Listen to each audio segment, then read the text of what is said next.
Paragliding is an amazing sport. The glider itself is both light and simple and can even be carried in a rucksack. Talented pilots can fly all day long, and now the longest cross-country flights are approaching an incredible 500 kilometers. We've made this DVD to show how the glider behaves and the pilot should react in some of the most extreme situations you're likely to come up against whilst flying a paraglider.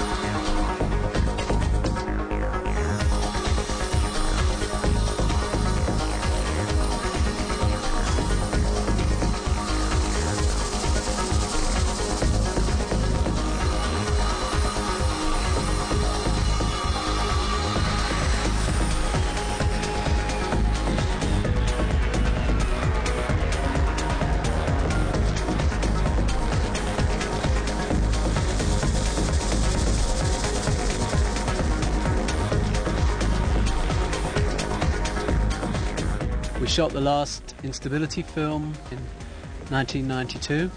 A lot of the lessons that were taught in that instability film are still true today, but the gliders have developed quite a lot since then.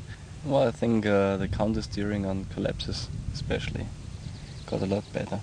Gliders don't surge as much, they don't turn as much on the collapses. So today I think the problem is more that people do too much on the brakes than not enough. We have all the equipment we need here to safely test gliders and to demonstrate for the purposes of this film. Each pilot is flying with a life jacket. We have a rescue boat. We have a helicopter as well for filming the whole thing from the air. We also have 2 cameramen on the ground and also a camera on the pilot as well. So hopefully we should get some really good shots to show you exactly what goes right and what goes wrong when you're SIV testing. Stefan is all ready to go testing over the lake. He's going to be doing radical manoeuvres, so all this has to be done with the best safety precautions possible. That means doing all the tests high, over a lake, in calm conditions, and he's also wearing a life jacket and he has a harness with 2 reserves. Let me just show you his one reserve on the right side and the other reserve under the harness on the left side.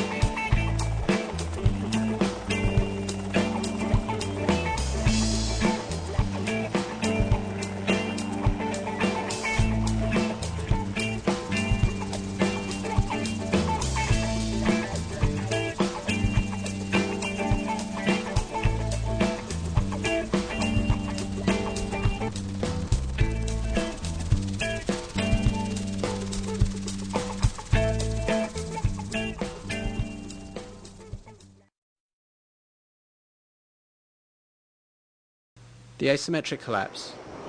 This is one of the most important manoeuvres in paraglider flying because it happens most frequently and is one of the most common causes of accidents.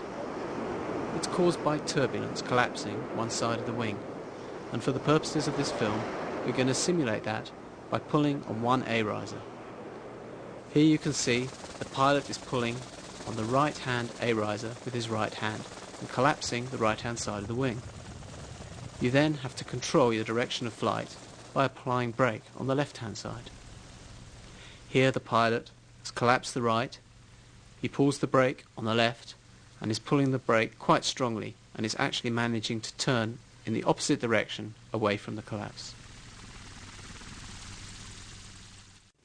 Yeah, I noticed when I was doing the tests just now that normally, 10 centimeters of counter steering is all you need, so.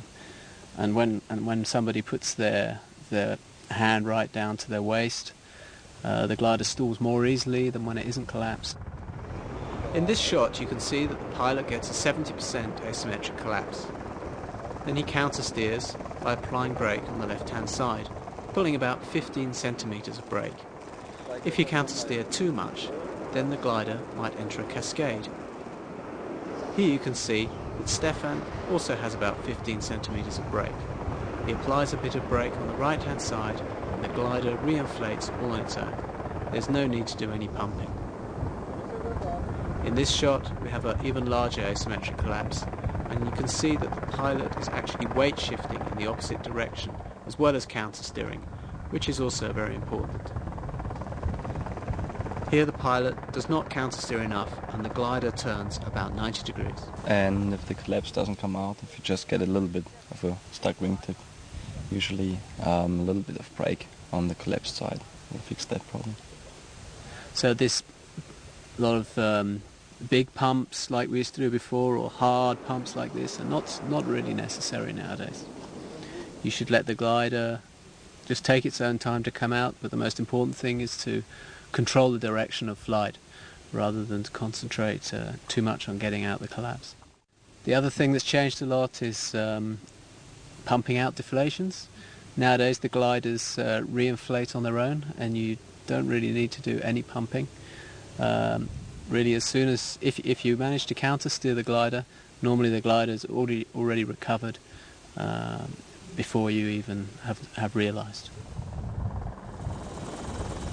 Here we have a series of asymmetric collapses, and you should study these pictures carefully. Try to get a feeling for the way the glider moves and the way the pilot needs to react in order to fly safely and control his direction of flight. The secret is the amount of brake to use, not using too much and combining it with weight shift. When you get a really large collapse, you need to weight shift. You can see the pilot pushing on his left leg there to maintain left weight shift as he's counter steering to the left at the same time. In this asymmetric collapse, the pilot uses so much weight shift and counter steer that he turns really quite strongly away from the hill on his right.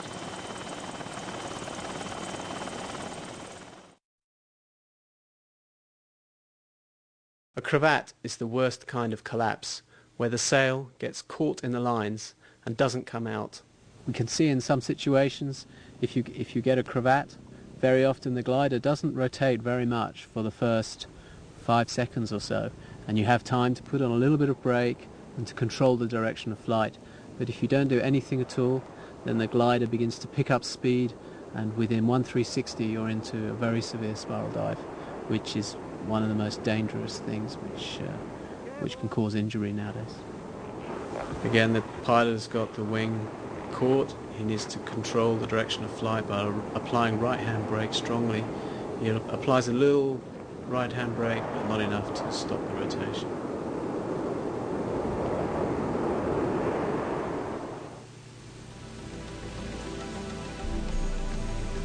Here the pilot is slowing the wing down. Looks like he's entering a spin now.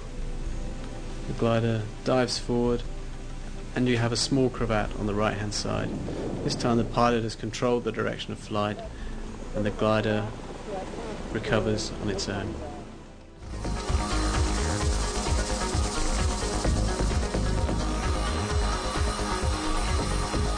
One thing that's very important is not to overreact. I said in the asymmetric collapse that normally 10 centimeters of brake is all that is required, and if you actually do too much or at the wrong time, then you make the problem much worse. So I would say 80-90% of the time it's better to let the glider fly on its own than to try to interfere with the glider's recovery. Yeah. In addition to the brake input in the collapses, it also helps a lot to use your body weight. So if you weight shift to the side which is open, which is still inflated, that should make it not necessary to use the brake at all most of the times. It's very easy, even if you get a 50 or 60% collapse, if you weight shift and turn the other direction, it's very easy to even turn really quite sharply away from the collapse. So this is a very good safety feature. So it shows you how much brake you can do if you're doing it right. so that you can turn without stalling the wing that's still flying. Here the pilot's doing a full stall. During the recovery he doesn't put his hands up. This results in an asymmetric dive forward, which causes the pilot to get half a twist. Here you can see him untwisting himself, so he's facing forward again. This pilot has a collapse on the left side, over controls with the right hand side, causing the glide to spin and dive. He's going to do the same manoeuvre again. He gets the asymmetric on the right side, counter steers on the left too much, causing the glider to spin and stall in a cascade of manoeuvres. As soon as he puts his hands up, the glider flies off normally. Julian here is doing a series of spins as a result of overreaction.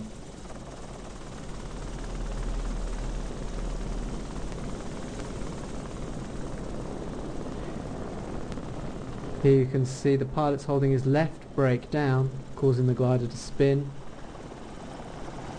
During the recovery it dives forward, so he does a wrongly timed brake manoeuvre, causing the glider to enter a full stall. This pilot gets a front collapse, followed by an asymmetric collapse, which he counter steers. At this point, he's doing well. He applies too much brake on the left now, and enters a spin. Watch how as soon as he puts his hands up, the glider flies off on his own.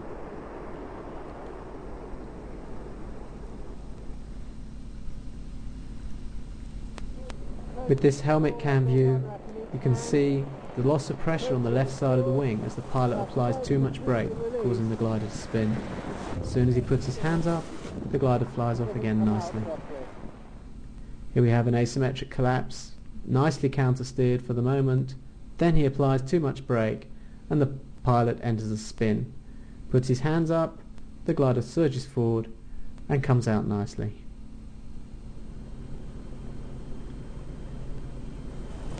Here's Stefan applying left-hand brake, going to a spin. The spin does not recover whilst he still has a little bit of brake on. You can see he was holding his arms about shoulder level and the glider just carried on spinning. Here we have an asymmetric collapse viewed from the helmet cam. Over control on the left-hand side causes a spin. You can see the loss of pressure on the left-hand side of the wing, and as soon as you put your arms up, it recovers nicely.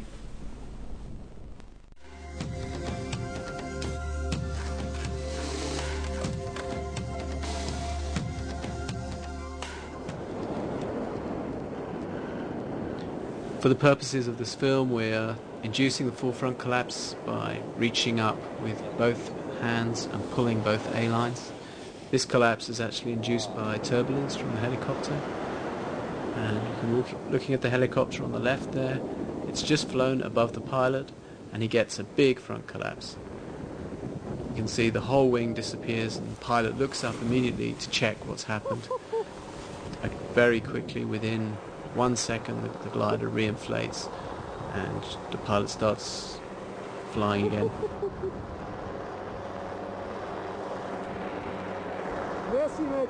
Collapses often happen when you least expect it. Don't overreact or panic. Look up and check the problem and then react. We've done quite a few front collapses during this test.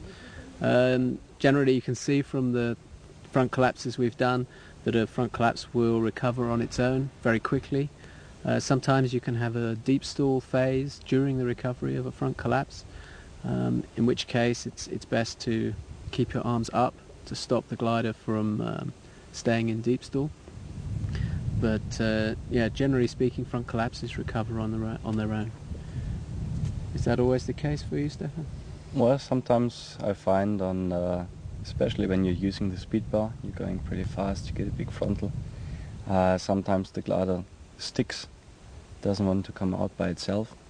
You recognize it that the whole leading edge is like collapsed, and in that case you just want to put as much brakes as it takes to open the center of the glider. Generally, as soon as the center opens, you just bring your arms back up and the glider will recover.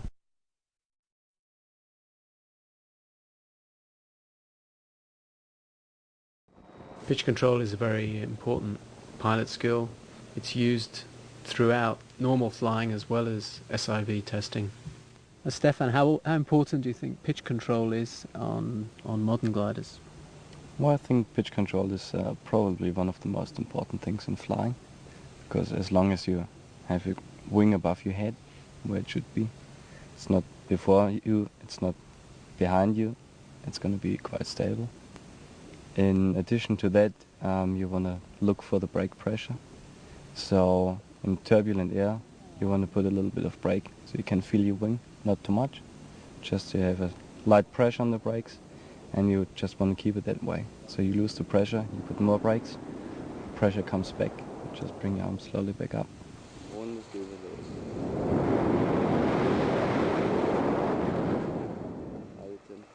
Jetzt wird's richtig groß schon.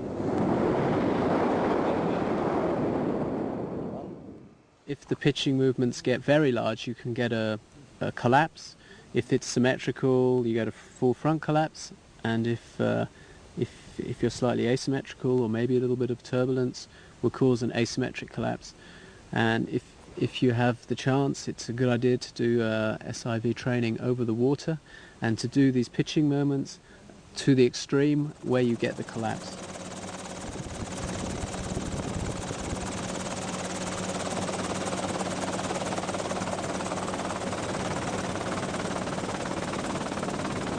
First of all, the best place to learn is on the ground, just ground handling your glider. You inflate the glider and bring it up, and you can feel when the glider is beginning to overshoot, so you can control that with the brakes. And what you learn on the ground is exactly the same in the air.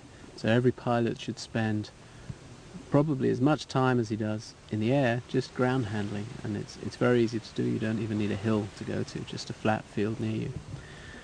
Now if the conditions are calm and you're flying, perhaps you're ridge soaring, a bit bored, it's a very good thing to practice, is to feel the pitching movements of your glider. And to do that, you just face into the wind, put a little brake, and then release the brake, and feel how the glider surges forward, and then put a little more brake, and then let it release it again, and the glider will just surge forward and back. And you should play with the brakes and play with the movement, the swinging movement of you under the glider. And it's a bit like learning to swing on a child's swing.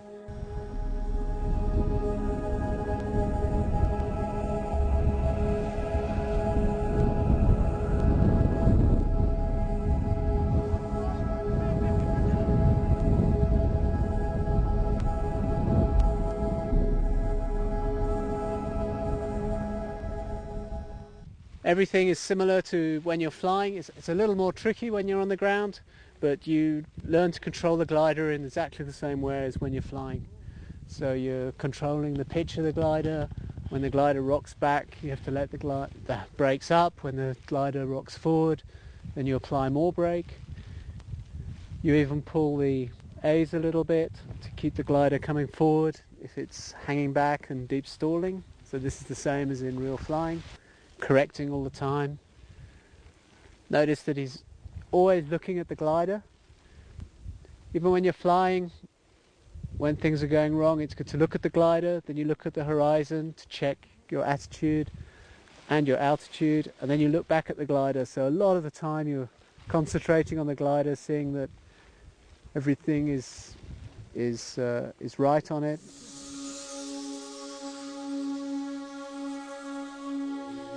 Wingovers involve the use of pitch and roll control at the same time.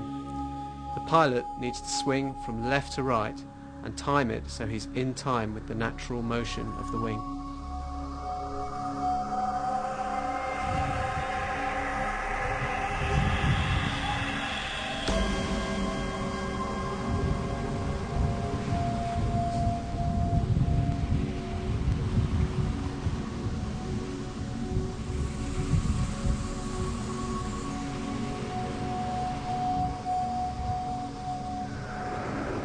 In order to get nice wingovers going, round wingovers, you want to use a lot of weight shift, and you want to use the weight shift ahead of the brake input.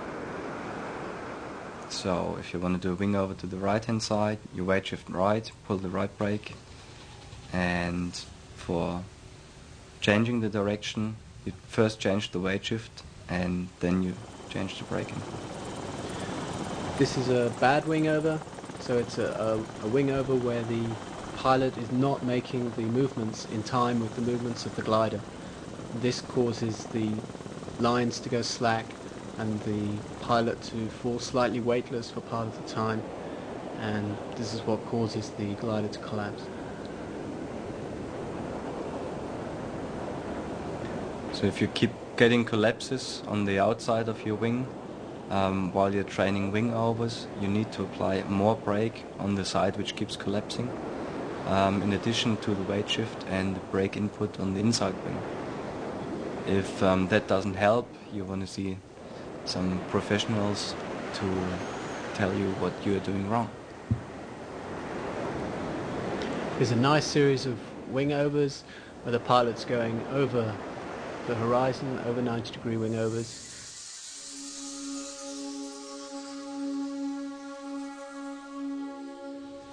Swing through landings. This is a technique which combines the pitching skills which we were talking about earlier in order to make a nice landing in very light wind conditions or even tailwind conditions. You're using the pendulum effect of the glider to swing through and actually climb on the last moment just before you touch the ground, and to reduce your flying speed to the minimum. Here you can see the hand movements of the pilot. What he does is he slows the glider up and then releases the brake, which causes the glider to pitch forward, and then you have to do it at exactly the right height above the ground, so that as it swings through, you climb again a little bit, and then you pull both brakes to land.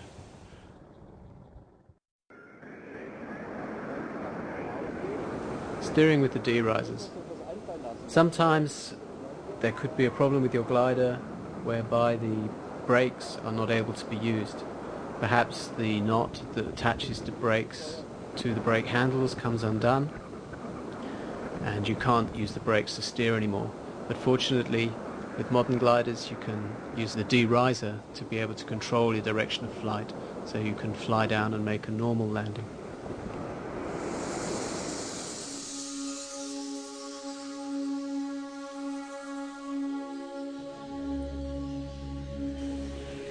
This pilot is flying a competition glider, and he's using all the techniques we've talked about to be able to control the glider properly. This is known as active piloting. So the pilot is using the pressure, the feeling of the pressure going down through the brake lines. He's controlling the pitching of the glider, he's controlling the weight shift. And here this is Bruce flying at Saint-Vincent, and you can see the movement of the chest straps on the harness, which shows you the way the pilot is weight shifting.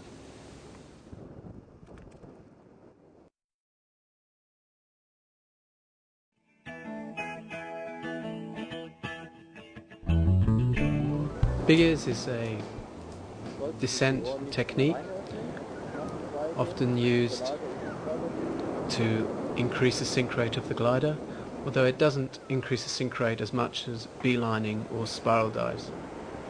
Big ears should be used with caution and should never be used close to the ground. You shouldn't use big ears close to the ground because in certain situations you can enter a deep stall. Very often when you're entering ground effect, this can cause the glider to enter deep stall, and you'll be surprised that you suddenly fall into the ground from around 10 meters high, and many people have had back injuries from using big ears close to the ground.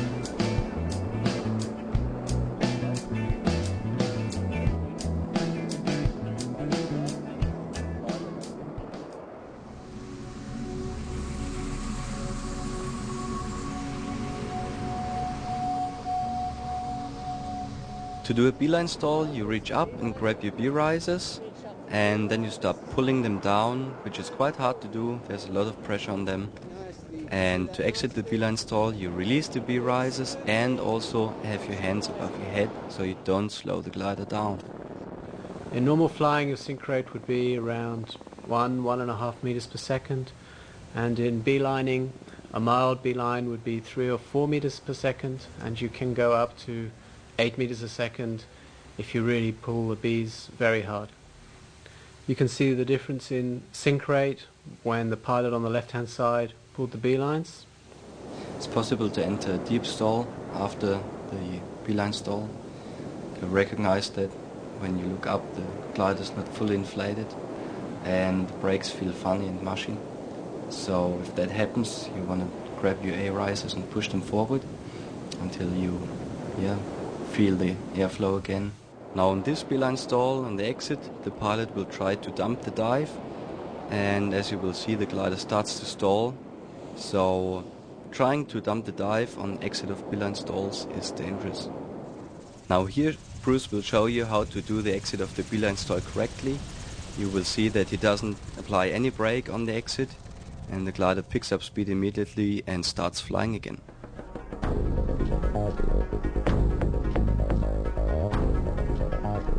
A spiral dive is a useful descent technique. You may need it to get down quickly. Perhaps there may be dangerous situations such as gust front or some other reason where you need to get down quickly. To do a spiral dive, you simply apply brake on say the right hand side in this situation, and you right weight shift at the same time, and you try to enter the spiral in a controlled fashion. So you do not do it too abruptly, but you need to enter a spiral over a period of around 1/360. You should be careful not to do a spin, and the way to avoid that is to apply a brake, enter the 360, and make sure you do enough weight shift in the same direction so as to smoothly enter the spiral and not stall the wing by applying too much brake. Once you have established yourself in the spiral, you need to recover by putting your hands up and also removing any weight shift you have in. People often forget that they need to stop weight shifting when they want to come out of the spiral, and this can cause the glider to continue to turn. As you can see in this picture, the pilot is not only applying brake on the inside, he's also applying a little bit of brake on the outside. That's in order to change the sink rate. So if you want to go full speed, you have just only the inside brake pulled. If you want to get slower, you apply some brake on the outside as well. That also solves the problem of stable spiral. So if you find yourself in the spiral, your hands are up and your weight shift is neutral and the glider just continues to go, you want to apply some brake on the outside until you feel that the wing slows down. You slowly get out of the spiral, and in order to stop your pendulum once you exit the spiral, you can also again weight shift and apply brake towards the inside of the spiral. So if you were going left hand, you want to weight shift left hand and pull some left hand brake to slowly get out of the spiral. So the pitch control on the exit of the spiral is essential. If you get the pitch control wrong as you come out from a spiral, you can end up with a collapse, a front collapse or an asymmetric collapse. Here's a smooth entry into a spiral dive. Pilot is applying right weight shift and his right hand brake. Goes into quite a fast spiral. There he releases and the glider pitches back as it exits the spiral and then pitches forward again afterwards.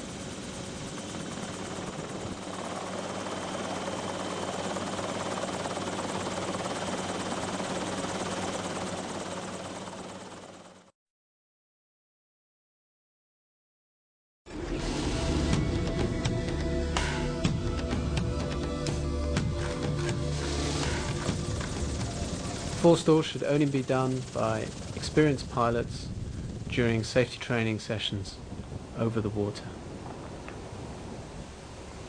As you can see, it's quite a violent maneuver, and it's also quite a dangerous maneuver, because if you release the full stall at the wrong time, the glider can dive forward so far that the pilot can even fall into the sail. Stefan takes one wrap in each hand and then applies both brakes. At that moment, when the glider surges back behind you, it's very easy to release the brakes, and this is absolutely the wrong thing to do. This is what causes pilots to fall in the sail. So what happens is when you pull the brakes down, you must lock your arms down so that they don't get pulled back up again when the sail falls behind you. On the exit, as you see in this example, you need to release the brakes all the way, otherwise the wing doesn't really have a chance to start flying again. Even if you only hold the brakes down 10 or 20 centimeters, it can be enough to stop the wing from flying again.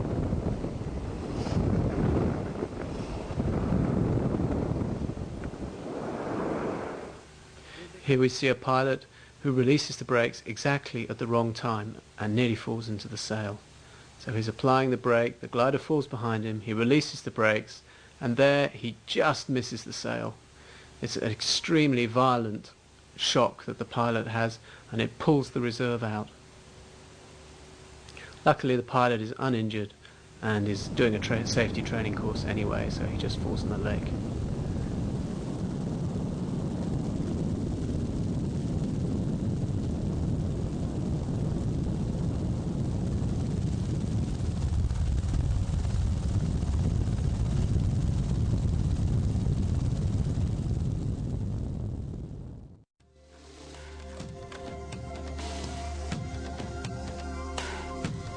Spins are always pilot-induced. They're caused by the pilot putting too much brake on one side of the wing. This causes one side to stall whilst the other side keeps flying. So the glider spins around with the flying wing flying around the stalled wing.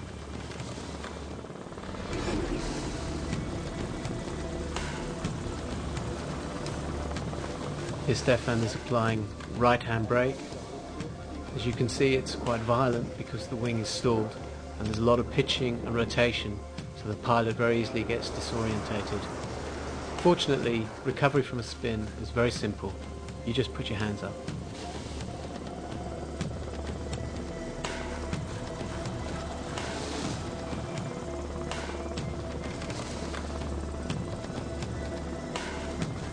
So when you come out of a spin, you might get a collapse. So all you have to do is cope with the collapse in the normal way. So counter steer the turn and just pump out the deflation.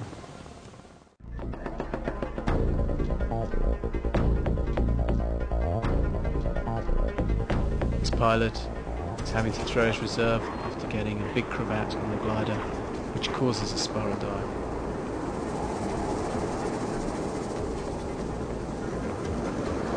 There are different reasons you need to throw your reserve. The most common is collapse quite close to the ground, and you can't control the rotation, as you see in this one. Also, sometimes if you get collisions between two pilots and you get stuck in the lines, there's no way out. You need to deploy as soon and as fast as you can. This pilot is pulling in his main canopy to stop it getting tangled up in the reserve.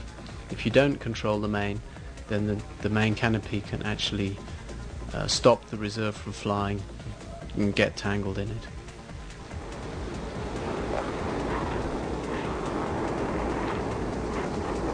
Now this pilot here pulls the beelines down. You see that the reserve and the main paraglider, they both act as to slow down the pilot, and they don't interfere with each other. So beelining after reserve deployment is probably the easiest way to prevent any problems.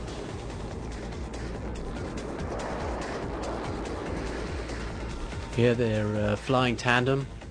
They get completely wrapped up in the glider.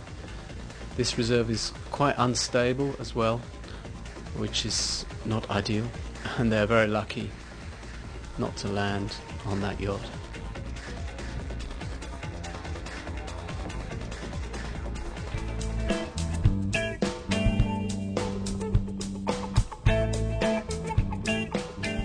Well, I hope you've enjoyed this film. It gives you a feel of what things the pilot should be doing correctly and how the glider reacts if you make the right movements, and also we try to show what happens if you do the wrong actions as well, and the likely reactions of the glider in all these situations.